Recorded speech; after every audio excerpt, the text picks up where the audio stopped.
Who are the proper players to start in week 8 of the Bipocalypse?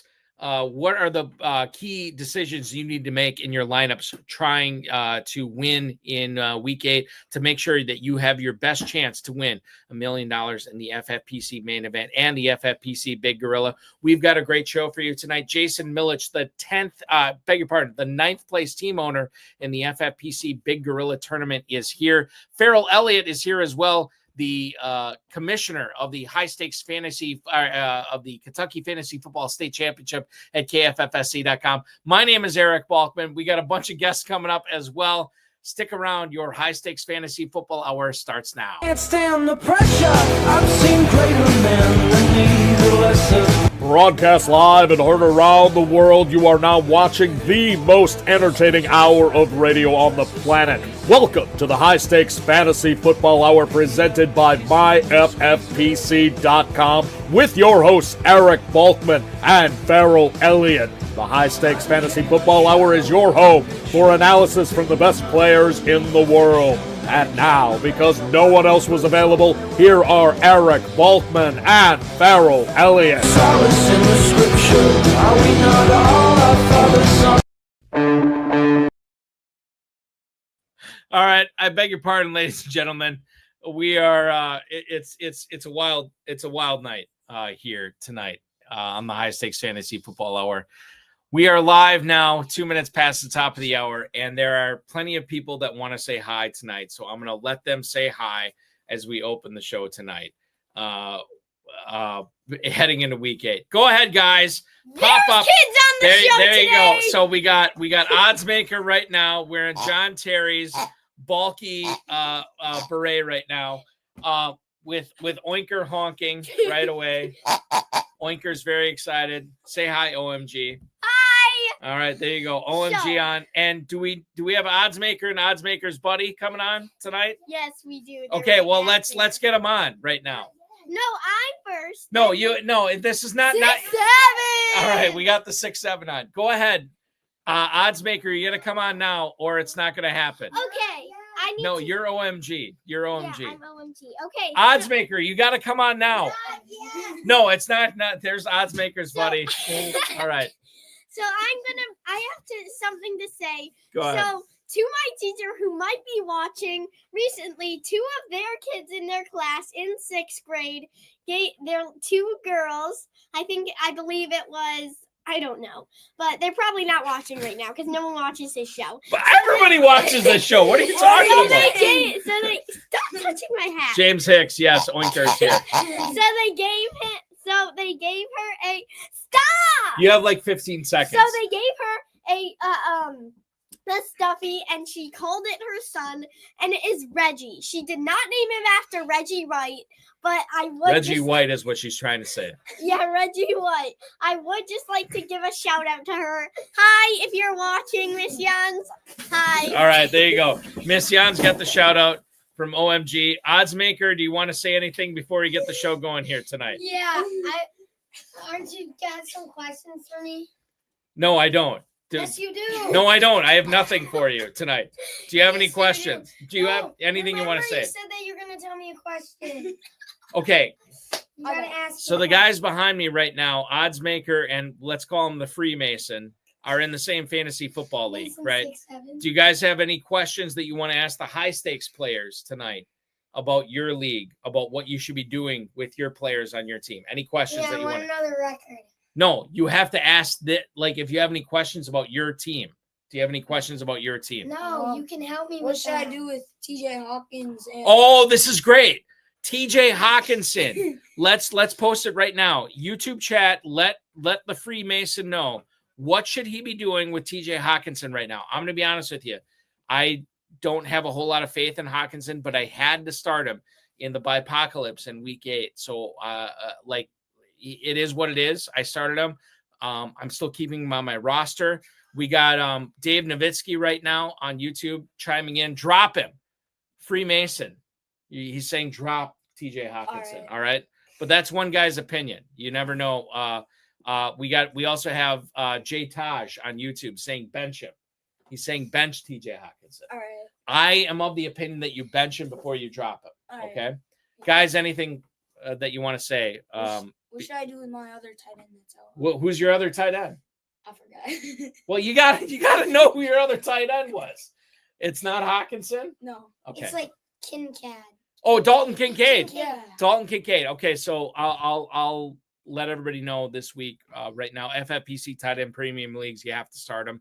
In non-tight end premium leagues, I'm still starting Dalton Kincaid. What should the Freemason be doing with Dalton Kincaid this week? As I should bring this up right now. The Bills are coming off a bye, and they are playing the they're at Carolina this week, and they are a 7-point favorite. 46.5 is the total on that. So my opinion is you probably want to start Dalton Kincaid, Dave Nowitzki. By the way, Dave Nowitzki, Freemason, get in the camera here. Dave Nowitzki has a top 50 team and a top 300 team. Dave, I beg your pardon if I'm wrong on this. Top 50 and top 300 team in the FFPC main event for a $1 million grand prize. He's saying you start him. Okay. So you start Dalton Kincaid. Right. You bench TJ Hawkinson. Yeah. But according to everybody else besides Dave Nowitzki, you don't drop him. Dave is saying you drop him. I'm saying you don't drop him. Okay. And then Adam Hahn, a really talented guy who is piping in on YouTube tonight. If he plays, you start him. Okay. All right. Anything else tonight, guys? Yeah, I got to talk about my team. Okay. Do you have any questions about your team? Because we got to get this show going. Yeah. Okay. Go ahead. I need a QB. You have Bo Nix and he has Bo Nix and Daniel want? Jones. Bo Nix and Daniel Jones. Okay. Is there a better QB do I want? is there a better quarterback than Bo Nix and Daniel Jones right now?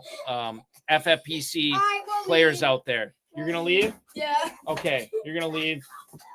They're destroying my office right now. J Taj is saying Bo Nix is the guy. Okay, odds maker, you got it. Odds maker, it's Bo Nix.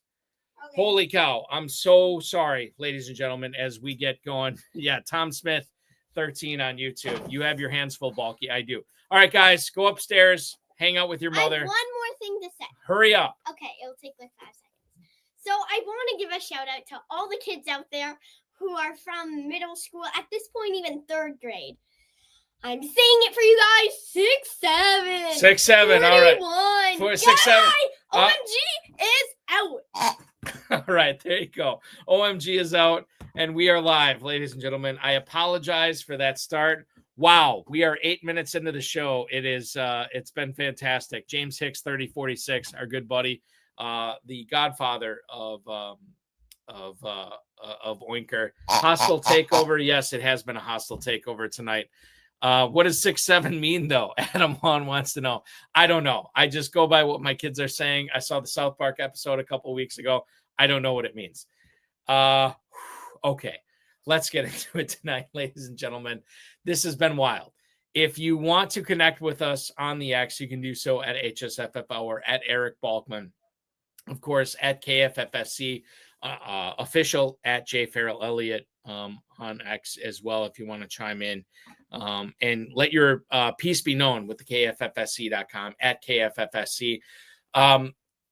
Without further ado, let's just bring him on right now. Ladies and gentlemen, he is the definitive commissioner of fantasy football at KFFSC, KFFSC.com. He is Ferrell Elliott, and he joins us right now. Ferrell, please save me from this mess. Good evening, sir. Buddy, I don't know what kind of mess you're in, but you can't top mine. Now, people with a good screen will notice that I'm profusely bleeding. So let me tell you what happened. So I decided to go in, bleeding for the show, Balky, is what's going on here. I decided to go in and take a very, very quick shave. There it is. Very, very quick shave.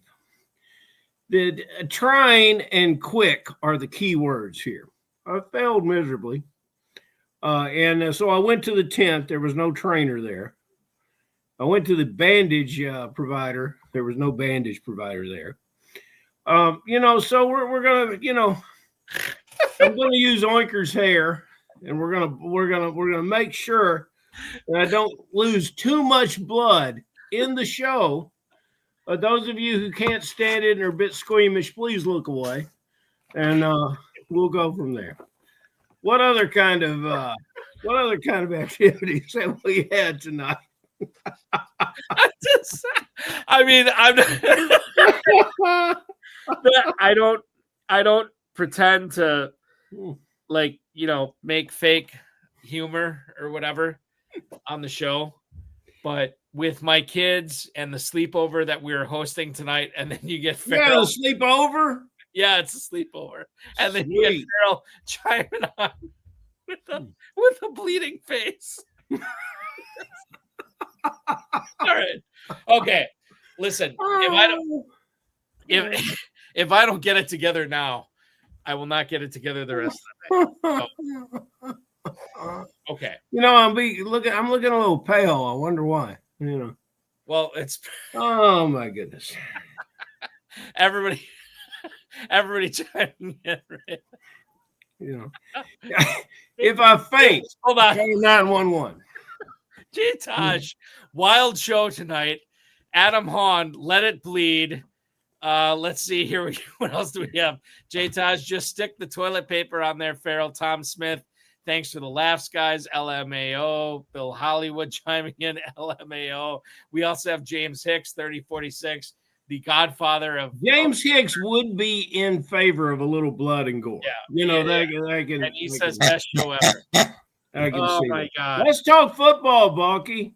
Why don't we talk a little football? Yeah, we're going to talk football right now. Let's talk a little football. So here's the thing. On the show tonight, we have one Jason Millitch, who began week 8 of the FFPC Big Gorilla in 9th place overall. This dude has been hanging out in the top 5 overall over the last several weeks.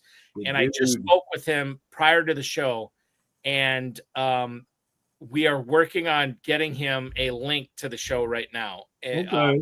So we'll see what happens there. We may have to vamp for a little bit here, but that's where we're at. We can do it. We can do that. We've done that before. We've done that. We're prepared. Yeah. All right. So here's the thing, Ferrell. Let's lead off and talk about the NFL and the FFPC.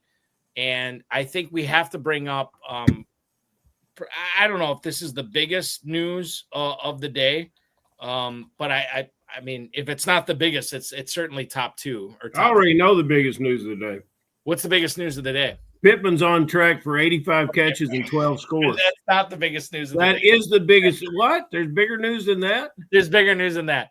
All This was announced earlier this afternoon. AJ Brown is not going to play in Philadelphia's week 8 game this week against the New York Giants.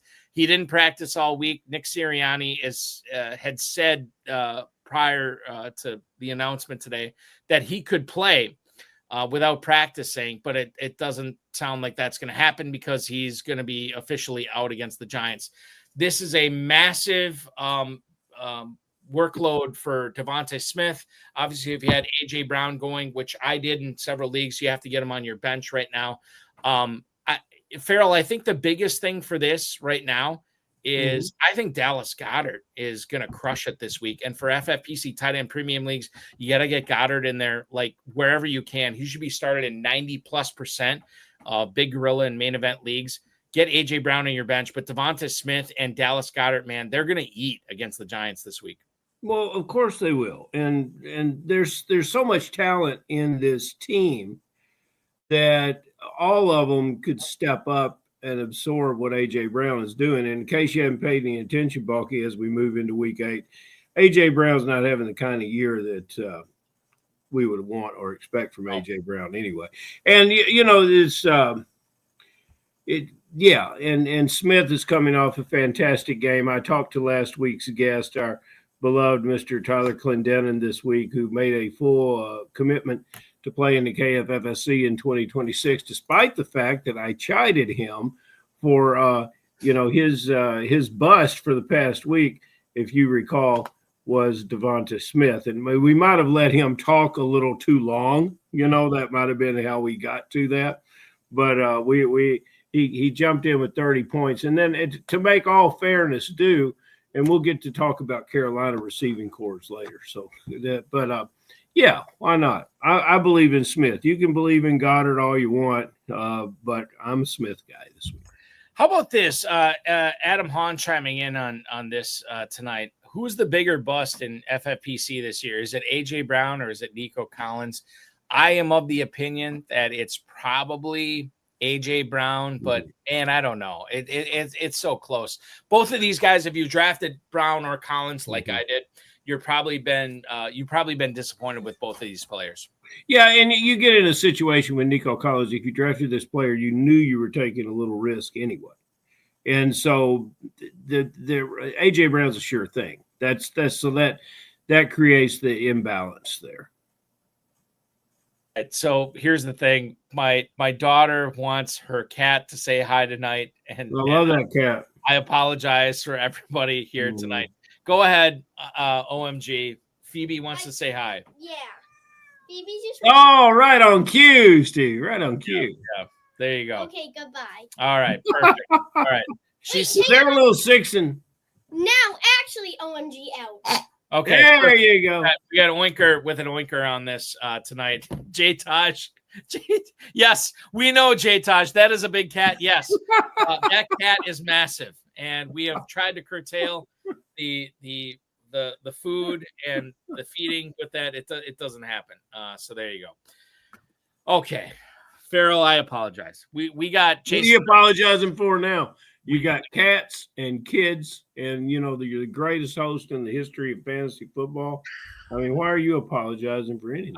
I'm apologizing because I'm not the greatest host in fantasy football podcast history. But I will tell you this. We could be on to the greatest tight end in 2025 FFPC history with the Rondé Gadsden, Ferrell. Yeah. 5 of 5 is what he did on his targets last night against the Vikings, 77 yards and a touchdown. What do you make of Rondé Gadsden here, not only coming up in week 9, but going forward here? Is this guy for real? Is this a guy in tight end premium leagues that we have to make sure we have in our lineups every single week until he shows us a reason not to have him? Really, the utilization of the tight end in this offense has always left me a little squeamish. And now Gadsden wasn't my favorite. It didn't fall in my favorite landing spot, but I was a big fan of this player when he played college ball. And yes, I believe in him. I think it's fantastic. I wish I had drafted him. This is a perfect example of why you draft exponentially more teams the following year, because you want to get players like Gadsden on the team. I got him in Dynasty a little bit, not in redraft. I love the way he plays. I love what he does for his quarterback. And, part of the reason that Justin Herbert could put those feet to work last night and scramble like he did is Gadsden was pulling linebackers and safeties out of that, away from that offensive line. So, yeah, it's good stuff. It has been good stuff for Gadsden. I was awarded him in one Kentucky league, Ferrell, in the waiver wire claims last night, and that league was the only league in Kentucky that I'm 0-6 in, or 0-7. I beg your pardon. I'm 0-7 in, and I won Gadsden. I started him. I'm hoping, fingers crossed, this is the week I get my first win in that league. We'll see what happens on that. A guy that has not been waiting on his first win of the season because he's got it so far this year.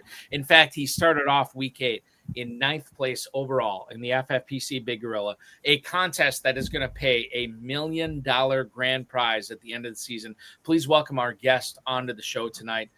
He is the one, the only Jason Millitch. Jason, welcome in tonight, man. So glad to have you. How the heck are you? How's your Friday going so far? Hey, Eric. Hey, Ferrell. Thanks for having me, guys. I'm a big fan. I actually watch the show every week. So God bless you, brother. God bless you. Yes, sir. So it's been a good day. I've been scouring the waiver wire, trying to see if I can find any value. I missed on a few waiver targets. So, we're trying to find the next Rondé Gadsden, Did you find Xavier Leggett last week after one of the 3 individuals on the show promoted him last week? Just wanted to point that out. Did you go in there and get you a little Xavier Leggett when you get him for $2 or $3? I didn't, and the reason I'm biased. So I play fantasy football with my brain, but I play with my heart too, and I'm an Arizona fan. So I'm a Tetherell McMillan guy through and through. So. Well, we might have to talk about him a little later. Oh, okay. So here's the great thing about this, Ferrell. Despite Jason being a weekly viewer of the show, he still finds himself in the top 10 of the FFPC Big Gorilla Championship. It's a contrarian move. He says, well, it's in like Let It Ride, where Richard Dreyfuss said, who do you like? And he would write it, you write it, who's left? And I do a lot of overnights in hotels, and one of the things I do to kill time is watch you guys and watch the FFPC content. Boy, I tell you what, that'll put you to sleep in any type of hotel. Well, and that's what I want to lead off with, that, Jason, too. Obviously, top 10 of the FFPC Big Gorilla. You have another team that's up in the top 200, 300 teams or whatever. You definitely have a couple of teams in play to win this $1 million grand prize. When you're not winning FFPC leagues, when you're not hanging out at the top of the leaderboard in one of the FFPC's national contests, what are you doing for a living? Why are you hanging out in these hotels, man? So I'm a regional sales manager for a company based in San Diego, Credit Union Leasing of America. So what we do is nothing too exciting. I don't want to bore everybody, but we partner with credit unions and we provide automobile leases alternative to the manufacturers. So usually we come in at a lower payment. So I have a pretty large territory and I travel quite a bit for my job, visiting credit unions and dealers and that type of thing. So I spend a lot of time on the road. I'm in the Northeast and they're in San Diego. So we do a lot of travel. Oh my God. So hold on. So just real quick. Are you traveling primarily in the northeastern part of the United States, or you do go all over the country? Primarily the Northeast. I've been out to California a few times, and I'm going to Vegas next month. But for the most part, it's the Northeast. But I live in a small town in upstate New York, and I'm traveling 5-6 hours a day, 7 hours a day usually. So I spend a lot of time listening to fantasy football podcasts, a lot of time watching YouTube, things like that. So, but we're your favorites. We're your favorites. Oh, right? You guys, 100%. So, I love that. One of my favorite wide receivers. Hold on, what? Huh? Real quick. You got another cat to show? No, not at this point. Maybe later on in the show. We've only shown one cat. Ferrell was going to ask this question. I'm going to ask it of you right now, Jason. Any plans with all your travels? Any plans to pop out to Las Vegas or Louisville for the big drafts that we have going on in Louisville for the KFFSC coming up Super Bowl weekend, and then obviously the FFPC with week 1 coming up in September of next year? Do you have any plans to draft live? Because I know you've done very well drafting online. Yeah, and I almost went out this year to Vegas. I had quite a few teams last year, and we did really well last year too. We're not set up quite as high last year as we are this year. But I have a twin brother, and this is a good way for us to stay in touch and communicate. And so he has teams and I have teams, and we almost flew out to Vegas last year, but he had a work conflict come up, and we scrapped it. But next year we're definitely going to be there. Oinker would say, "Come now." We got guys dying to meet you. Though there's another cat involved. Yeah, that's just real quick, Jason. Before Ferrell asked, said they were talking about the right. other Okay, cat, so I just wanted to show you him. So there you go. So that's the other cat that we have. This is Chip, and Jason has dropped off now. Thank you for dropping, Jason. Chip has said hi. We're gonna get back to the actual regularly scheduled program. So there you go. Thank you, OMG. We appreciate it. Always a pleasure. All right, perfect. OMG is out. All right, perfect. I'm back. I apologize. Make sure you are out this time. Go ahead, Jason. I'm sorry. I lost you guys for a minute. The audio cut out, so I had to rejoin. You missed nothing. When I tell you this, you literally missed nothing. Okay. You literally missed nothing. All right. I got a feeling we're going over tonight because we got some people in the comments. I mean, they're taking bets on whether I'm going to live through the show or not. And I want to encourage everyone to give blood at your blood donor this weekend for Halloween. Now, let's talk about Chicago and Dallas because I'm curious about Rome Odunze. This is a player that loaded up in the Dynasty leagues, not so much in the redraft for me, and it's because I did not trust his surroundings.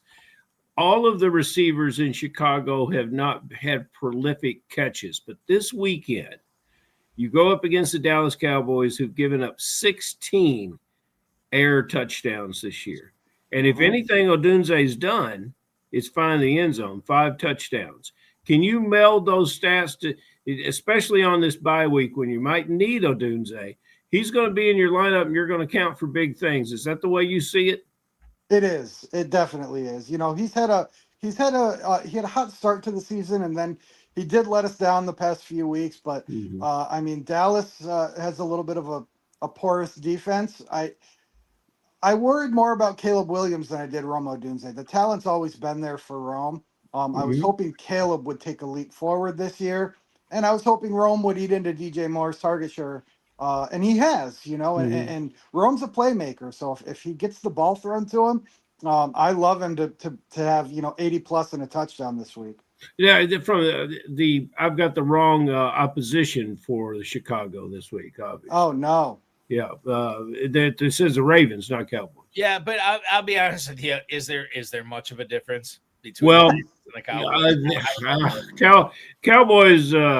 Cowboys might be better, and I apologize. I have been incorrectly informed. By who?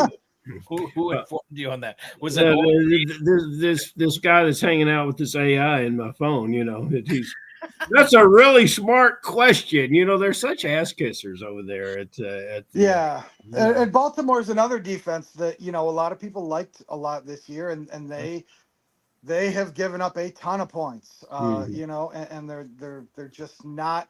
I mean, even they don't pass the eye test. If you look at the advanced metrics and things like that, they're a team that is going to get scored on. So yeah, I mean, well, maybe they can jumpstart that tight end that everyone was crazy about.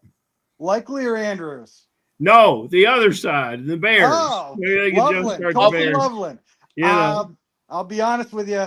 He's on my bench in my 9th place team. I wouldn't start him this week, even with Komet's back the way that it is. He's on your team. He's on your team. What draft capital did you give for that player? If I had to, I would say on that team, I think I got him in the 8th or 9th round. Holy smoke! So it proves that you don't have to be perfect to be in the top 10 at this point. Well, you know, he fell to me, and my strategy for and I did 25 teams or something like that this year, and my strategy was I wanted to wait until later on in the draft, you know, that 9th or 10th round to either get a Tucker Kraft or a Jake Ferguson. I like those two guys a lot this year. So I have a huge share of both of those guys. And then I would grab Harold Fannin in the 15th, 16th, 17th, depending on what time of year it was. Good job. So, yeah. You know, tight ends are tricky. I'll do the 1st or 2nd round tight end because of the tight end premium, but there's not, you know, the hope that Loveland was going to be Bowers or even Tyler Warren. There was hope there, but I wasn't optimistic just because of all the mouths to feed in Chicago. And right now he's imitating Irv Smith, one of Balky's old school favorites. Minnesota guy. Yes, yeah. Okay, so here's the thing. And we'll get into this shortly with what Jay Taj is saying here on YouTube. But before we do, I have to ask you this. Jason, Ferrell, myself, a bunch of people watching this show tonight, we are scrambling, right? AJ Brown is out. We found this out tonight.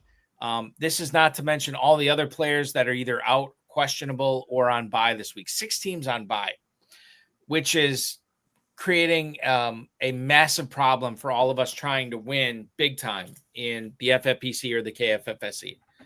I looked at your roster. The Bipocalypse with 6 teams on bye, you have found a way, my friend, to keep Xavier Worthy on your bench. Yeah. You have found a way to keep Aid Otten on your bench. This is like, I mean, like, I get it if the first 7 weeks were kind to you, but this is a week that should be kind to nobody. And you are crushing it this week. You are set up for a big time score in week 8. How did you pull this off? Was this just a matter of like, oh, I just drafted guys that, you know, we're not on bye in week 8, or the majority of them were not on bye in week 8. How have you pulled this off? Because you are in line for a massive massive week 8 score. Yeah, and a lot of that comes from the draft. I know the team that you draft isn't always the team that you end up with, but for the most part in these types of leagues, it really is, with the exception of a few bye week guys. But, with the amount of rounds that we have in the 12-team leagues, you're not going to find a lot on the bench. So I do take waivers into account bye weeks into account when I draft, and that's something that hurt me last year. I learned a valuable lesson last year. I think in the main event, through week 5 or 6, I think I was in 2nd or 3rd place last year. And I had Jaden Reed, I had Rashee Rice, I had Chris Godwin, I had a loaded team, and things fell apart quickly. So, you need to have depth there and be able to adapt when things do go wrong. So, and you're a well-organized guy in preparation of your drafts. And a lot of people will tell you, well, I don't look that much at bye weeks. I draft the best team and I'll worry about bye weeks later. Well, worrying about bye weeks is no fun. It's hard work. It is. And that's why a lot of people don't do it. And so, you do it, and good for you getting the benefits. Let's go on down to Dallas. I like talking about Dallas even when they're not playing certain teams that I think they're playing. So let's talk about Dallas. And there's no bigger fan than Jake Ferguson. I was a little off-put about what his performance was last year, but you knew something was wrong. I mean, the whole team suffered around him, but you knew something was wrong with him because he was not the same player and he was not taking a lot of snaps. He ceded a lot of snaps to the backup tight end, the kid from Indiana. So he was in a situation this year where he's healthy and he and Dak are on the same page. Now CD Lamb comes back. I've got a lot of Ferguson. I got some Lamb. I got these Cowboy players on my roster. I don't think it does anything but help Ferguson. I don't think it does. Dak is hot statistically. He's throwing the ball well. He's finding these receivers, but I'm more interested in your opinion. How is this going to affect the very impressive years that we're seeing so far from Pickens and Ferguson? Yeah, great question. I'm not worried about Jake Ferguson at all. I agree with you, Ferrell. I think it would help Jake Ferguson.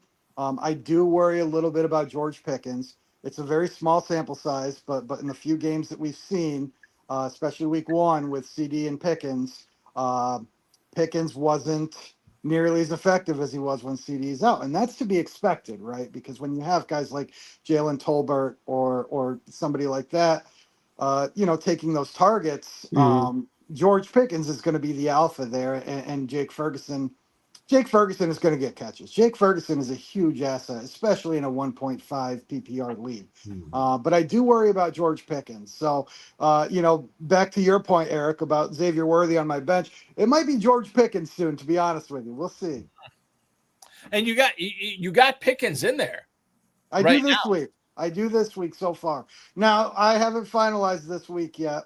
Last week I was in second place, and I put in a defense that got me 0. And when you're up that high, man, things like that'll crush you, So massive, yeah. But that's what makes it fun too. That's the fun of fantasy football. So George Pickens is in there now. I don't know that he's going to stay there. But Jake Ferguson, it's wheels up for me with Ferguson.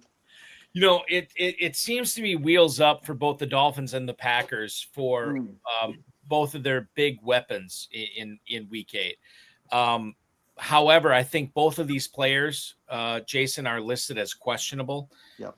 On the final injury report, or the most recent injury report we've seen from the NFL. Which questionable tag worries you more this week? Is it Jalen Waddle with his hamstring issue, or is it Josh Jacobs and his calf issue? And I think both coaches have gone out of their way, and don't quote me on this, I believe this is the case, but I don't know for certain. I think both coaches have gone out of their way to say these guys are playing this week. But, we've been told this story before, and then players end up missing. I guess the question is, number one, are you concerned with either one of these players' statuses for week 8? And if you are, which one is more concerning to you as you try to put together the best possible lineup to get in first place in the FFPC Big Gorilla? Well, I sat Josh Jacobs last week because he had a late game and he was questionable last week and he played. And that decision cost me 14 points. So Josh Jacobs will be in my lineup as long as he's playing. Jalen Waddle does worry me a little bit.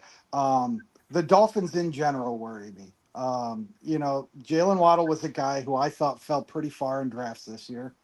He was a late 5th to mid 6th round pick most of the year. And I like the value there. Him and Devonta Smith were two guys that I would target in that range. And with Tyreek out now and Tua leads the league in interceptions right now at, I think, 10 interceptions. Jalen Waddle worries me. And I just saw an article today where Tua said that Waddle's lack of production was because he's not tall enough, meaning Waddle. And so when your quarterback says things like that, yeah, I mean, that worries me a little bit when I'm playing for $1 million. Damn. He said that? Yeah, today. Good. Yeah. Yeah, I mean, like, I'll be That's honest. the bigger news than AJ Brown. That's bigger news. I'll be honest with you. When it comes to Tagovailoa, like, this is a guy that should probably just keep his mouth shut. And when he has to talk to the media, probably just not be as exploitative and as honest as he probably could be. The fact when you talk about, like, oh yeah, I'd love to get the ball to Waddle and Malik Washington, all these guys. I can't just see over the linemen. Like, don't say that. I know. I am not an intelligent man, Jason and Ferrell. You guys know this. I know I'm intelligent enough to know you don't say that kind of stuff in the media. No. And he has been. I think Nick Saban said this too. Like, this is like 2 weeks ago, and he was kind of calling out his teammates for not showing up to meetings and whatever, or at least not showing up on time or whatever. And Nick Saban says, yeah, like, I applaud him for coming out and apologizing for this, but you don't say that kind of stuff. You don't say that kind of stuff. When all summer Balky won me over on Ted McMillan, and I see it. I see every reason to love this player. Again, the landing spot, but still is very, very positive about him. He's a player on pace maybe for 70 catches, 5 TDs, and that's what I see in a rookie, in a lot of rookie wide receivers, and that's a pretty good football year. It doesn't really help us in fantasy football, and it sure as hell doesn't help you when you draft him at the end of the 3rd round. I'm sitting there live in Las Vegas, and Ted McMillan went to the drafter in the number 10 spot in the 3rd round. And I didn't say anything, I didn't say he drafted him because he couldn't see the board or something like that. I didn't say anything like that. But I was surprised. Not only could, there was but now Andy Dalton comes in, and it's hard. We had so much, I live in Louisville, Kentucky, right down the road from Cincinnati. We had so much of the Red Rifle in Cincinnati, a career 500 quarterback, but we appreciated this player. He's in his 3rd season there in Carolina. It started great. He had that 3-0 year last year, some struggles. What's he going to do going forward from a football perspective? And what is he going to do with his young receiver, who I think future ceilings will deserve a 3rd round and higher draft pick, just perhaps not in 2025. Yeah, that's a good question too. And I'm a Bryce Young believer still. Not this year, but down the line. But I do think Andy Dalton, he's going to help Ted McMillan. I think that with Andy Dalton there, I think McMillan's numbers are going to be better than they were. Now, we've seen him get into the end zone twice the past couple of weeks. So, things are looking up. But he also, he might get 8 or 9 targets, but 4 are catchable, 5 are catchable. So the situation does worry me a little bit. When I drafted Ted, now on this team, the one that's in 9th, I took Ted at the end of the 4th. So I didn't have as much draft capital as the gentleman that you're talking about, Ferrell, but still, it was a significant pick. I like Ted McMillan, and it takes these receivers a little bit of time too. I wouldn't be surprised if we were able to see a McMillan breakout the second half of this year. I wouldn't either. And boy, if he doesn't launch, people will sour on him next year. And boy, that's the time to get him. And you talked about, gentlemen, if you make it to Kentucky and when you make it to Las Vegas, you'll never meet a finer gentleman than Tom Smith. Tom Smith is asking me about bandages, Balky. Can you throw that one up? Yes. And Tom Smith works in the medical field. And Tom, I must tell you, I was poorly prepared. However, I did splash 4 different brands of bourbon on this, and I finally gave up and just made me one. So that's how I'm treating it here. That's the way we treat it in Kentucky. If I was out there in California with you, bandages would perhaps be a choice. But, So just to recap here, not that the show has not gone off the rails completely so far tonight, but for any cuts on the face, the people in Louisville recommend little Four Roses, little Bedford Reserve, little Wild Turkey, right, Ferrell? You're just splashing, but there's a conglomerate that you have to do. Like, it's not just 1 or 2, it's 4. It's whatever you can lay your hands on. It's whatever you get your hands on, and good stuff. Well, listen, I'm going to lay my hands on a question about the Cleveland tight ends for one Jason Millitch here tonight. David Njoku, the latest we have on him, this came right around lunchtime today. He's officially questionable for the game against the Patriots this week. Limited practice Wednesday, Thursday, and Friday this week. It seems like he's going to be able to play, but you know that his knee is not 100% right. Obviously, the quarterback for Cleveland, Dylan Gabriel, throws a ton to the tight ends, and you know that New England is not exactly a death knell for tight ends when, as far as their defense goes, when they're playing against them.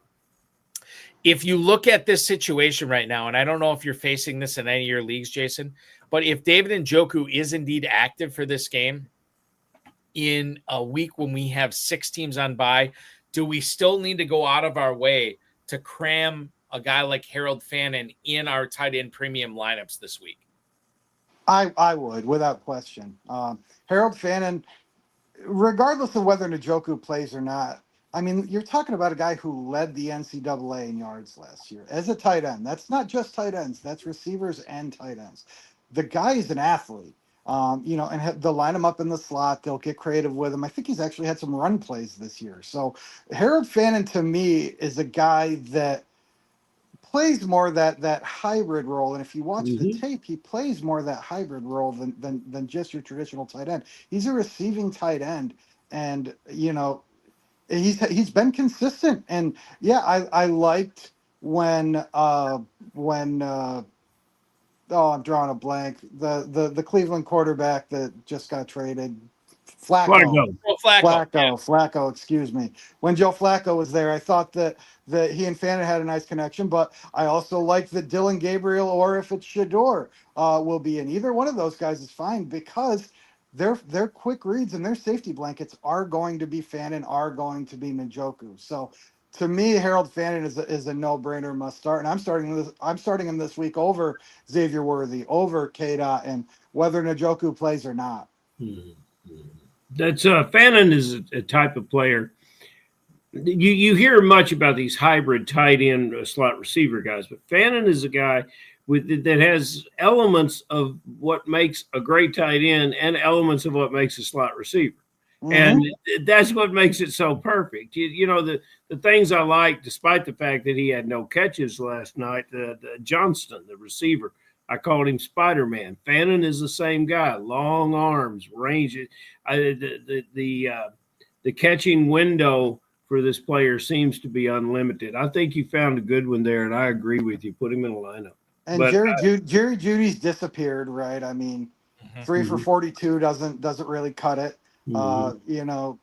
Tillman's been banged up. Njoku's had a down year. I mean, he won a lot of people. He scored a lot of points last year. And Harold Fannin came in as a rookie, and I think he was slept on most of the preseason.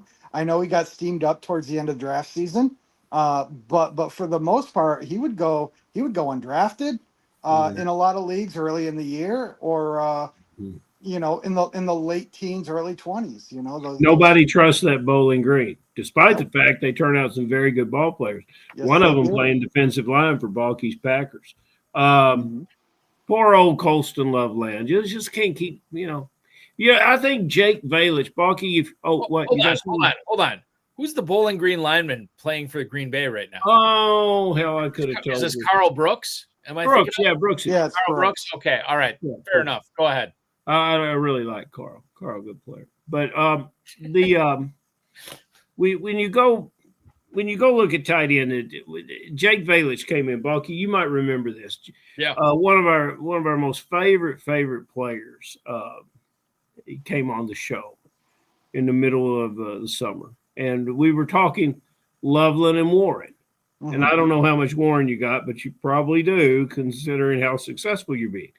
And Jake says, I like Loveland long term for the long game. I like Warren now. And I think that really hit upon it. And there's, again, we were talking about players with bad landing spots. Komet, fantastic specimen of a traditional tight end who caught touchdowns last year, but not a lot else, 50 catches or so. That's and now you got both of them underperforming on the same team. What kind of you teased it a little bit earlier, expand on it. What do you see with this position? Or is Loveland going to stay on your bench and stay on your bench and stay on your bench? Unless there's a major injury in Chicago, Loveland will probably be on my bench until I feel like I can trust him. Now, if he does have a breakout game, okay, he'll be on my bench for that. But, I need to see more from him until I can put him in my lineup. Our good friend Terp still waiting on that Pollard breakout game down there in Tennessee. But remember last year when Dalton Kincaid was drafted universally as a top 5 or 6 tight end, but Dawson Knox was still there, and everybody said, "Oh, Kincaid's going to be great." And I know it was the second year, so it's a little different. But when you have 2 good tight ends that both of their quarterbacks like the other tight end, it's a tough situation when you're coming in and you're a young player. With Tyler Warren, he didn't really have that, right? And then he had a new quarterback in Daniel Jones who came over, and they were able to develop chemistry. So, I do like Loveland long term, but I think he hit the nail on the head when he said Tyler Warren now, and I think they're both going to be great long term. Very good. So who is Jay? I mean, he's been wonderful all night. It's Jay cut is up to -170. He is a favorite. Yeah. I don't know. And Jay Taj, welcome. Jay Taj, identify yourself and come play in Kentucky. Your one-liners you're fantastic. You're on theme. Your timing is great. You're just, I will say this, Ferrell. With the FFPC Insider Access show on the Better Sports Network last night, Tom Smith, who is hanging out with us tonight, pointed this out, that the full YouTube usernames are showing up in the chat. And so there's a very distinct possibility that Jay Taj has been watching this, our show for. He says it's John Terry. Oh, it is John Terry. Okay. John Terry. Okay. All right. Perfect. So then that makes sense. But for whatever reason, now when we see the comments, or at least when I see the comments, when you see the comments, when Jason Millitch sees the comments, it's the full YouTube name. So I'm still trying to associate myself to that right now. But now that we know. And John Terry, certainly a guy who's had a lot of FFPC Big Gorilla success over the years. Is your twin brother watching the show, by the way? I'm sure he is. And he ought to jump in here and talk about how handsome you are. That's what I would do. If I was your twin brother, I would say, God, your guest is a handsome character. Yeah, Jason, go ahead.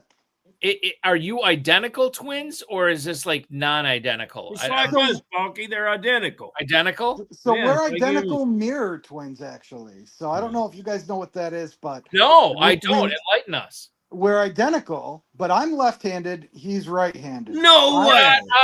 Yeah, That I is was born. wild. I was born missing a tooth on this side. He was born with missing a tooth on the other side. Fantastic. I'm more extroverted. He's a little more introverted. So where I did, but that also made for not a lot of fights growing up. You know, we've been best friends our whole lives. So Yeah, uh, very agreeable. it's worked out really well for us. Yeah, you were always you wanted the mac and cheese at lunch, and he wanted the pork and beans at lunch, right? You got it. That's correct. To quote one Cosmo Kramer from Seinfeld, Mother Nature is a mad scientist. So there you go. I think all of us on the call can get that reference, but I can't believe Seinfeld was 25 years ago. That's the thing, Jason. It's like I don't even realize it, like, because I've been doing it for years. I know I'm dating myself. I had my kids come on doing the 6'7" thing. I have no idea what the heck. My kids do it too. Yeah, I have my 5-year-old. I don't know. Oh, come on, fellas. No. I asked them what it means. I still don't know what it means. They don't know what it means. They just don't do know it. Nice little South Park. I saw the South Park episode where they're doing the 6'7" thing, and you know what's fun, and I may have shared this on the show before. I'm not sure, but the NFL draft was in Green Bay this past April/May, whatever. And on Friday night for the end of round 3, I maneuvered myself up to the front of sort of like, the general public viewing area, and ESPN, they had cameras right in front of me. NFL.com had cameras right in front of me. Roger Goodell, it was the second time I met him. I'd met him before at a Green Bay Packers event, but I met him again during the NFL draft, and they did a live stand-up interview with him, in front of all of us, in the bullpen, watching Browns 2 and 3. And I was like, oh, because I could see myself. I knew I was in the camera shot behind Goodell. I'm like, well, and I didn't know if it was ESPN or NFL, but I was like, what can I do that would get me on the air? And so I started doing the 6'7" thing. Roger Goodell was talking about, Green Bay, it's great. I had a brat beer, and and I'm doing the 6'7" thing, and I don't know if that ever made it on the air. But it was certainly fun, and I told my kids about it. It was fantastic. I have yet to see anybody saying like, "Oh yeah, we saw you on the air." It doesn't. How great would it be if you were known as a 6'7" guy, though? Oh my God, the 6'7" Green Bay Packer guy. That would be fantastic. I missed my calling, Jason. I missed my calling. It is what it is. I have to ask you some emails. Get your answers to some questions that were emailed into us tonight. The first one is from James in Pecan Gap, Texas, which is wild. So he writes here, if I can find I get so many tabs open here right now. I do apologize for this. He wants to know, is Dalton Schultz a viable start this week for the Texans? Thank you, James in Pecan Gap, Texas. So right now, if we were to look at this and how it's shaking out for FFPC tight end premium scoring, the Texans are going up against the 49ers. This is a noon game or a 1:00 game at home. And we know Christian Kirk is out. We know that Nico Collins is out. How do you feel about Dalton Schultz this week here? Yeah, I would if I was in a bind, I would play Dalton Schultz this week. Only if you're in a bind. That's what you're saying? If my starting tight end was on bye and I needed a waiver wire tight end, I would start Dalton Schultz. But I still like Christian Kirk. A guy I really like this week to have a really good week is Jaden Higgins, and he's on my bench this week too. But I do see big things coming from Jaden Higgins. So there are worse options out there for a tight end. I do think you're probably okay to start Dalton Schultz, but we just got news that Brock Purdy's out again. Yep. The Niners are banged up. Pearsall hasn't practiced. I think he's probably out again. I don't know that that's going to be the highest scoring game, and it may be a lower scoring game where you might not see a lot of passes out of CJ Stroud anyway. So if I was in a bind, I think he's worth a flyer, but he's not somebody that I'm rushing to pick up off waivers. I picked him up in one KFFSC league this week, Ferrell and Jason, on a league where I have Sam Laporta on bye, and I was able to acquire Schultz. He's obviously going to be starting for me this week, and I feel pretty good about that. So it is what it is there. One more email here before Ferrell lets in with the final question. It comes from Frank in Mount Pleasant, Michigan. He writes, should I still be keeping Brandon Ayuk on my roster? Thanks so much, Jason. Thanks so much, Frank in Mount Pleasant, Michigan. So the latest we got from Brandon Ayuk, Matt Barrows, who covers the 49ers, I want to say for ESPN, it could be The Athletic. Don't quote me on either one. I know he covers the Niners. He said that Kyle Shanahan told the media today that they could open Ayuk's 21 practice day window next week, which would mean 3 more weeks, ostensibly, of Ayuk getting rocked up and ready to play in 2025.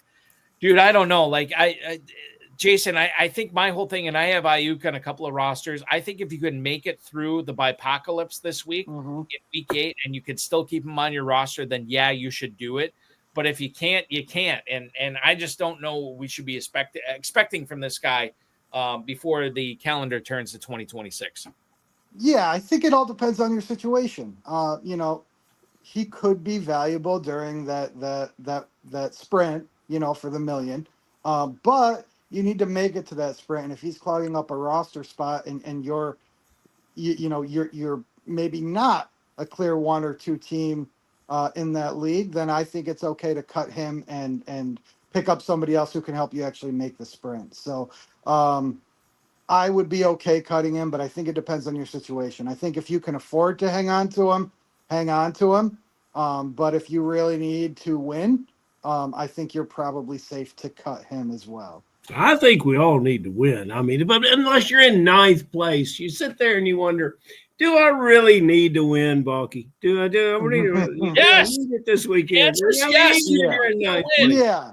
But if you're not, who sent in that email? So if your team looks like you can afford to have a bench spot, like right now, my team, I have multiple defenses on my roster because I like to play matchups there, and I'm pretty active on the waiver wire to stream defense or kicker or maybe grab a flyer. So if you have the structure and the roster flexibility to be able to do that, then he's okay to keep. But if not, yeah, I mean, cut him because he probably won't be valuable unless you're in the playoffs this year. Ferrell, Frank in Mount Pleasant, Michigan. I heard that Mount Pleasant, Michigan. I had an old buddy. I thought it was from my buddy Scott Bears, who's from Michigan, but it wasn't. We were in Las Vegas once. A showgirl told him, "Wait for me in the coffee shop. I'll be there." And it was 11:30. Oh no! And but we went down, and he was still. He had just ordered breakfast. It was 6 a.m. He's still waiting, and that's the same. We're going to wait on Ayuk a long. John Terry pointed this out, and maybe this is a detriment to me, but he's like, who would have even drafted Ayuk? And I drafted him in the KFFSC in one of the leagues I was in. I drafted him in the 18th round. John Terry was there too. He was. I don't know if he was in that same league with me. I drafted in a few leagues with him. I don't know if he was in this one, but I will say, this is kind of like, it's one of those things where you draft this guy super late in the 18th round, and you feel like you gotta, at least this is how I do it, guys. And I'm not saying this is right, and quite frankly, it's probably wrong, but I've clung on to Ayuk. And I'm like, well, I drafted him in the 18th round. I got to hang on to him.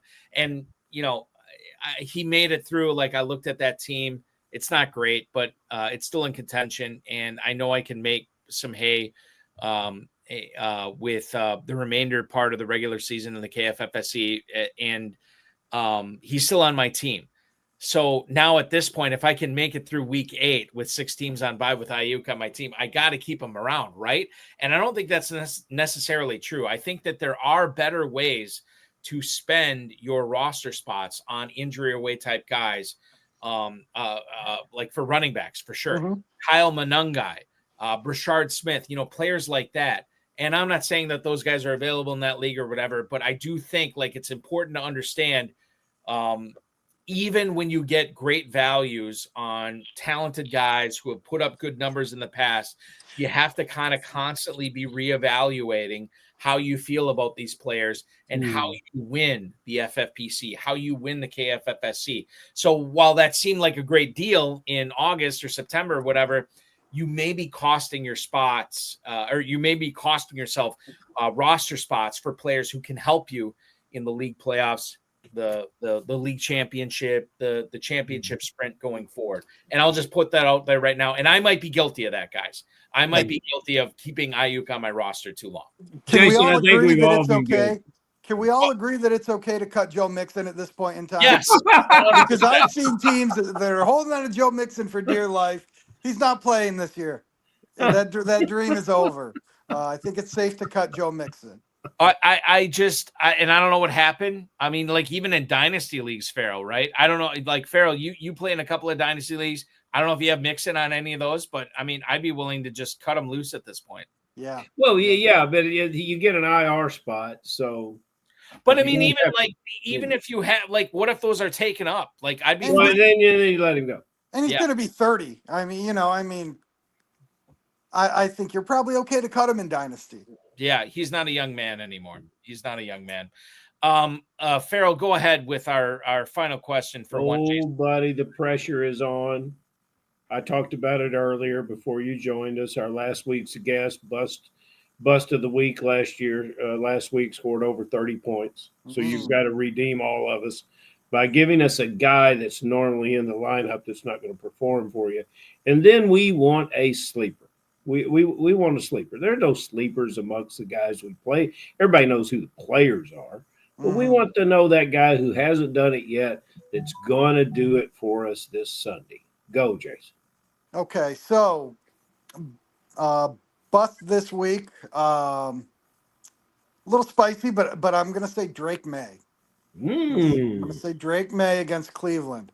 If I had another quarterback around that same tier, I would sit Drake May. I think he'll be under 15 fantasy points this week. That's fantastic call. Interesting. Very interesting. And who's your sleeper? Probably a fairly popular sleeper. I don't know, but I like Tez Johnson this week. I think that he's due for a big week with Godwin out, with Evans out, with McMillan still out. Yeah, I mean, Kate Otten's there, but, and Egbuka is having a great year, but I do like Tez Johnson to have a big week this week. And Tez looks like he loves playing football. He does. If everything, I mean, I watched him at Oregon. He's a ball player, and I think he's going to have a good week. I always wonder about a guy like Tez Johnson. Had he been 25 pounds heavier, right, at the combine or at his pro day, he would have run a 4.8. That's a good point. Yeah, and if that's the case, then that's the case. But like, if he would have run a similar 40 with the heavier weight, would he have been a day 2 pick? Would he have been a late day 1 pick? I don't know. But it's certainly, and I'll be honest with you guys. I feel like any Tampa Bay wide receiver is, and I don't care if it's Mike Evans, Chris Godwin, and Emeka Egbuka, there is a Baker Mayfield factor there. I just remember back to last year when everybody was hurt and he's thrown to these, undrafted free agents, day 3 guys, and he's crushing it. And like I've said this for several weeks now, Mayfield has the Kavorka. Whatever it is, he's got it right now, and he's been able to turn it up no matter who he's catching or no matter who he's throwing passes to and who's catching passes from. And that's Tez Johnson this week. Okay, so Ferrell, I'll say this. I think Tez Johnson outscores Drake May this week. That's going to be my pick. And I'll be watching next week to see if I'm right, and you guys can give me crap if I'm not, but that's my hot take of the week. This is the hardest question. That's why it's the last question. It's the hardest question. I think Tez Johnson. And I think this is one of the most entertaining. I think this is one of the most entertaining contributions we ever had to this question. So thank you very much. And the minute you said that, I don't know what the other choices were, but I had 3 good choices at quarterback this weekend, and Drake May got into the lineup. I'm going back to that team and reevaluating my whole situation. Cleveland is just tough, man. It's just not I mean, their defense is stout, and Drake May's been good, and he's everybody's favorite breakout player, and he's had a lot of great games, but this week, if you look at a lot of the advanced metrics with what Drake May does well and what Cleveland defends well, Yes. you're going to see that the it's not a good matchup for Drake May. So, And I remember putting Baker Mayfield in my lineup once on a weekend when he went into Cleveland and he produced 6.5 points. And then the next week he came out and was mighty fun. So, yeah, I understand exactly what you're saying. Just real quick, I just want to make sure I'm understanding this correctly, Jason. Tez Johnson outscores who this week? Drake May. Drake May. Quarterback of the New England Patriots. Okay. I mean, like, listen, if this happens, you will go down in HSFF lore. It's a bold take, but I like it. I like it. I'm not saying it's likely, but it's definitely there's more than a 25% chance that happens. Okay. I'm down. Listen, if it happens, trust me, we're gonna get back on this on the show for sure, Jason. I love it. Ninth place overall heading into week 8 of the FFPC Big Gorilla tournament. This was so much fun, man.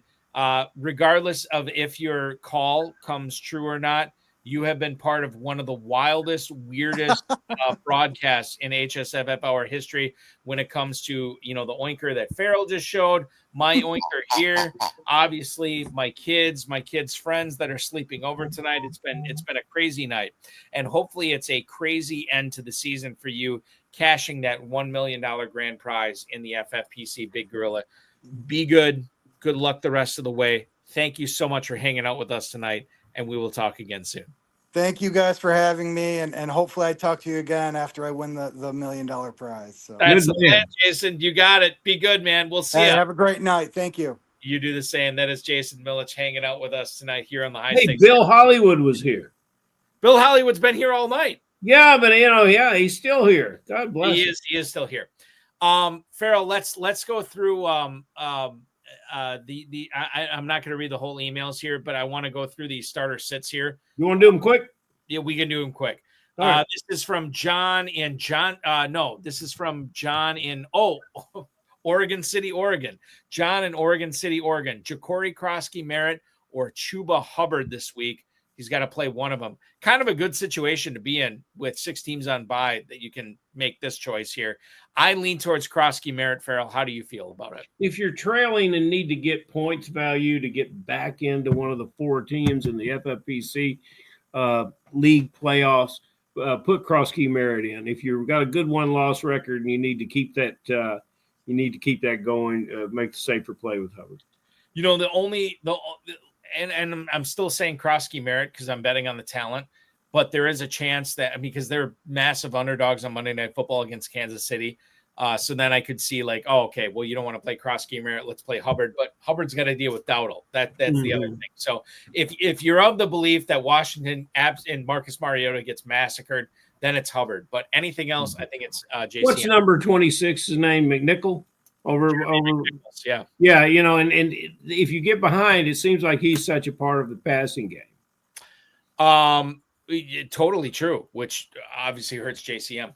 Paul in Stockton, California wants to know, Ferrell here, Troy Franklin or Alec Pierce?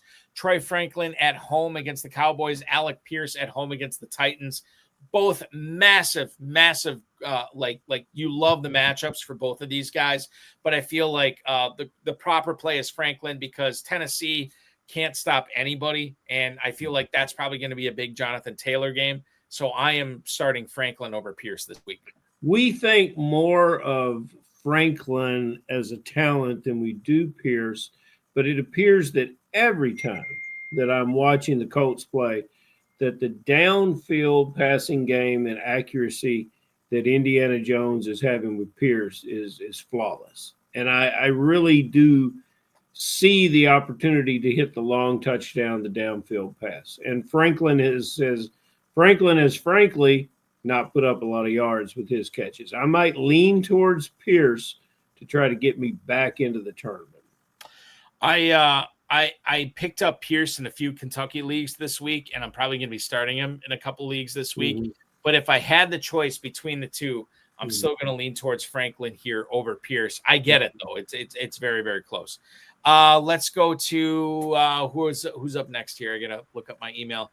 Is this This is Lou in Houston. Mark Andrews or Theo Johnson this week, Ferrell. Tight end premium leagues.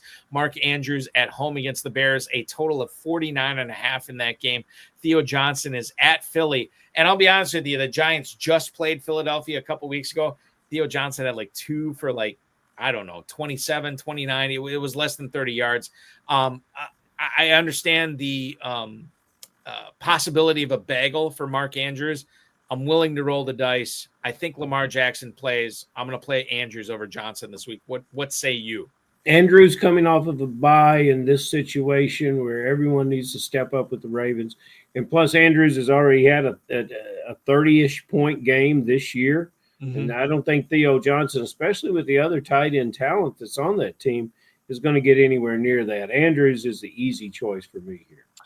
Final one we have for us tonight, Ferrell. This comes to us from, let's see here, Nate in Warrensville Heights, Ohio. He wants to know quarterback conversation, Dak Prescott or Caleb Williams this week. And this is interesting because Prescott, who's been crushing it most of the year, faces a tough Denver secondary and a Denver defense this week on the road, Mile High. And then Caleb Williams is going to be going up against, we think, Lamar Jackson and that Baltimore Ravens offense in Baltimore. I lean towards Caleb Williams here. I do think Jackson plays. Total on that game is like 49.5 or 50 at this point. Mm-hmm. So I think Williams puts up bigger numbers. Prescott just worries me with that Denver defense. He could still crush it, and it wouldn't surprise me, obviously, with Lamb and Ferguson and Pickens and everybody they got there. But I lean towards Williams here over Prescott. Am I wrong? You can't be wrong either way you go. And it depends how you drafted these players and who you have them with. If you have a Dallas stack and want to get at it, I can understand you wanting to do that. I'm not trying to be evasive in an answer here, but I believe in Caleb Williams, and this is the perfect time to get him in the lineup. Dak gets CD Lamb. He's got great tools around him, and we just watched a Denver team give up significant points to Jackson Dart, despite the fact that Denver turned it around and won it in one of the most exciting games I've seen in years. It's flip a coin and go with it and be happy that you've got two excellent players. We have one final question for us tonight from John Terry. Better quarterback, Justin Fields or Geno Smith? And I'm assuming this is not starting this week. I'm just assuming he means like who to roster here. Call me crazy, but I'm gonna ride or die with Justin Fields here in this scenario. I have him in several leagues. I did not cut him this week. I believe in his legs. I believe that the upside, and again, I could be wrong on this, but I remember what I saw in week 1, an absolutely crushing of the Pittsburgh Steelers defense. I think that he is capable of that again. I want to keep him on my roster. I have seen nothing, with apologies to you and your Raiders, I've seen nothing from Geno Smith this year that has me believing that this is, he's going to turn it around. I see it, the possibility, at least with Justin Fields. So I'm rostering Fields over Smith here, Ferrell. Balky is correct, and very much so. Geno Smith, a player that is admired. He's admired as the second guy when he gets the first guy opportunities, and this opportunity was given to him. There's been a lot of reasons that are not his fault that it went bad, but he has contributed, and he's now proven at the end of his career that backup status is what he's looking at for the rest of the way. So yeah, Fields is the player with the future. That future is this year. Geno Smith. Geno Smith has already been ruled. He's out of the starting position. It's been taken away from him, right? Has it? I believe it has. Kenny Pickett, I believe, will be the next starter for the Raiders. And which is, I mean, if that's the case, then obviously you're going to cut him, for sure. Yeah. So here's the thing.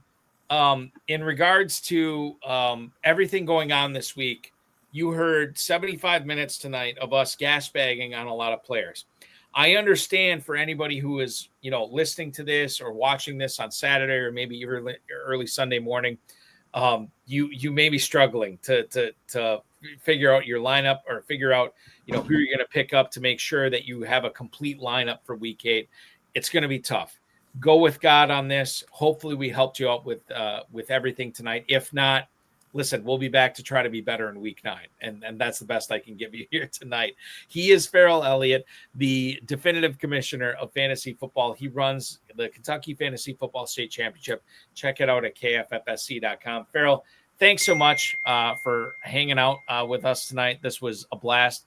Apparently my kids are still awake, so I have to. We should have cats every week. No, we should not. We should absolutely not have cats every week.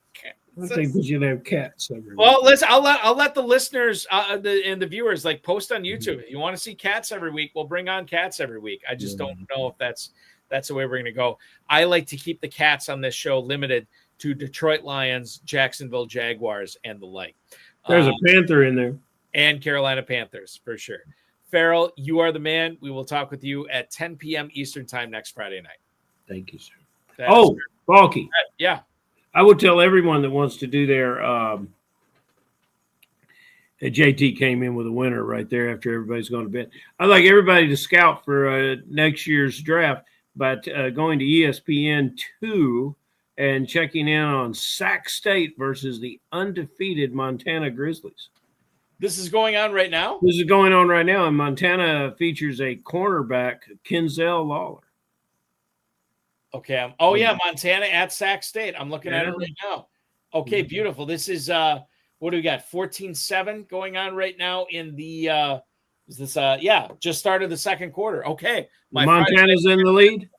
Yeah, Sacramento State's in the lead. Wow, we got to get a comeback. We got to keep that spotless, flawless, undefeated record going. Sac State is 4-3, Montana 7-0, and ranked 4th in the country right now. That's right. So listen, if you're looking for something to do on a Friday night, we've just made your plans for you. Ferrell, be good. Talk with you in a week. That is Ferrell Elliott, ladies and gentlemen, the definitive commissioner of fantasy football. I want to thank him. I want to thank Rob, Bryce, of course, each and every one of you for watching, and Jason Millitch, the 9th place team in the FFPC Big Gorilla. We will be back at 10 p.m. Eastern time next week. And I just booked the guest an hour before being on air tonight. It is going to be, I gotta check here. I want to make sure I'm getting the name right here. It is going to be Vinny Bonta. Vinny Bonta, who is the 6th place team in the FFPC main event, will be our guest at 10 p.m. Eastern time next week. That's going to be a lot of fun, so don't miss that. The RotoViz High Stakes Lowdown this past week featured 29-time FFPC League champion Tommy Herron, and he was also a 7th place in the FFPC Big Gorilla heading into week 8 as well. Next week, 25-time FFPC League champion John Pierce, who has been on the show before, but it's been a few years. This dude plays in all the high-stakes leagues we have in Las Vegas, the $3,000 entry varsity, the $5,000 big payback, the $10,000 high society, and he's won a bunch of these as well, so you don't want to miss that. 10 p.m. this Tuesday night on the RotoViz High Stakes Lowdown. In case you missed the Insider Access show on Better Sports Network this past Thursday, Connor Allen from 4 for 4 absolutely crushed it. We had a blast watching the first part of the Vikings-Chargers game, and then we will return next week at 7 p.m. Eastern time on Thursday with RotoViz's Kevin Safraniak, the Cat Dad FF on X. He is going to join us. Always a good time hanging out with that dude for 2 hours. For Ravens Dolphins next week. So that's going to be a blast. FFPC Weekly Challenge is live. No draft, no salary cap. Just pick 10 or 12 players if you want to play with kickers and defenses. Win up to $2,500. 10 team, 30 team, 100 team formats. Only one player per NFL team. So if you want to have Daniel Jones on your team, you cannot have Tyler Warren. If you want to have J.K. Dobbins on your team, you can't have Cortland Sutton. That is the slant. That's what makes it so fun and so maddening. MyFFPC.com is where to check that out. Remember to like, subscribe, comment on this video, share it with your friends, share it with your enemies, and get notified each and every time we go live on this channel, which will be Tuesday night at 10 p.m. Eastern time with John Pierce. For our good friend, Jason Millitch, Ferrell Elliott, I'm Eric Balkman. This has been the High Stakes Fantasy Football Hour on the FFPC YouTube channel. Your weekend officially starts now.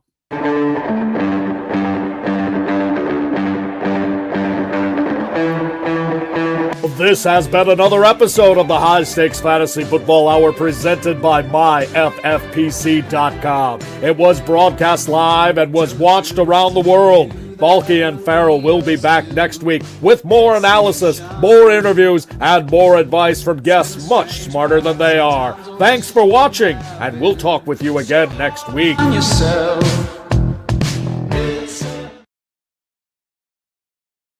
Just to let everybody know, I know normally you chime on or hang on to see me chime in and say, oh, yeah, there's London games at 9:30 Eastern time on Sunday morning. No London game this week. Everything kicks off at 1 p.m. Eastern, so you'll have a little extra time to get those waiver bids in, get those lineups in. Remember, 6 teams on bye, and there's a lot of, and we didn't get into all of them tonight, but there's a lot of players that are questionable this week on the waiver report. So make sure your lineup is ready ready to have all 10 players healthy and available in your lineups this week. You never know when your team is going to go on a deep run, and this could be the start of it this week. So make sure that you have your waiver bids in properly. You have all of your bases covered as far as injured players and bye week players go as well. Thanks so much for watching. We will talk with you again on this show next Friday night. I'll talk with you Tuesday night on the Road of His High Stakes Lowdown with John Pierce, 10 p.m. on Tuesday evening. Have fun, everybody, in week 8 in the Bipocalypse.